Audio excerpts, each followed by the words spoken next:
You've DIY'd your website and launched it. You've got the passion and had the determination to figure it out. But for some reason, the clients aren't coming in or booking with you the way you'd hoped. Well, it could be because you're making one of these 5 website mistakes. The good news is that they're super easy to fix once you know what to look for. Mistake number 1. Your homepage isn't designed with the user journey in mind. It sounds simple, but this is so easy to overlook when DIYing. Visitors land on your site, they see a vibe, maybe a nice photo, but no clarity. And from there, things start to unravel. Within 5 seconds, they should know what you do, who you help, and how to take action. The fix? Begin with a strong brand message and a clear CTA, call to action, above the fold. Then focus on the bigger picture. Your homepage should guide users through a thoughtful journey designed around how they actually navigate your website.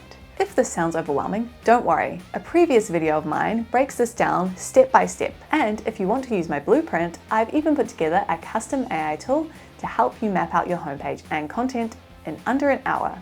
And make sure you go and watch that video if you haven't already. Mistake number 2, no lead magnet. Not everyone is ready to buy on the first visit. So then what happens? They usually bounce and forget about you, and you lose a chance to nurture a future client. The fix is simple. Add a freebie that solves a valuable problem for your ideal client. For example, a 5-day meal plan or a mobility routine for beginners. Something that will actually help them and make them want to find out more about what you have to say. Mistake number 3, no visual hierarchy. Visual hierarchy is super important when it comes to guiding the eye. When you lack visual hierarchy, you're making it extra hard for the eye to make sense of the information on the page, considering most people actually scan websites, meaning they don't read things word for word. This is an important one to get right. Mistakes can look like no contrast between headings and body text, no consistent spacing, and nothing's broken up into chunks. The fix? Make sure you use typography pairings that offer contrast. So this could be pairing a serif header with a sans serif body copy, or using a bold weight with a thinner weight. Ensuring you've got an adequate amount of white space will create breathing room and show the visitors where their attention should go.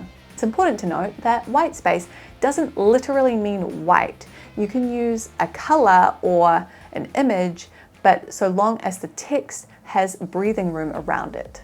And breaking down copy into easy to read chunks will help your visitor navigate your website much more easily. Mistake number 4, no testimonials. People want to know they're in good hands, so not having any testimonials will raise a few questions for your visitors. If you're like me, you'll likely look around for reviews when you're trying something out for the first time, and your business is no different. The fix is have at least 1 testimonial on your page. And if you're new, consider using beta testers or screenshots of nice DMs or messages from happy friends and family. And mistake number 5, forgetting about your footer.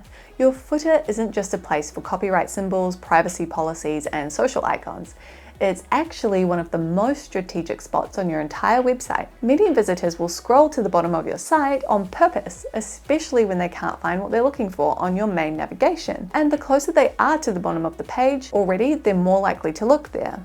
Overlooking this section means you're often missing the final opportunity to help your visitors navigate your website, leading to a worse user experience. The fix? Include key navigation links to help your visitors. So again, add your about, services, contact, and blog all down there. Add your contact info and newsletter sign up, your legal links like privacy policies and terms and conditions, and your social buttons. Let me know in the comments if you want a full video on how to design and optimize footer. And that's a wrap. Now you know how to fix some common mistakes people make when they DIY their website. If you've currently been trying to DIY your website and you're feeling a bit confused or are looking for a way to make it a little bit easier, then you might want to consider checking out my Squarespace website templates. They are designed with both design and marketing best practices already, so all you need to do is replace the placeholder content with your own.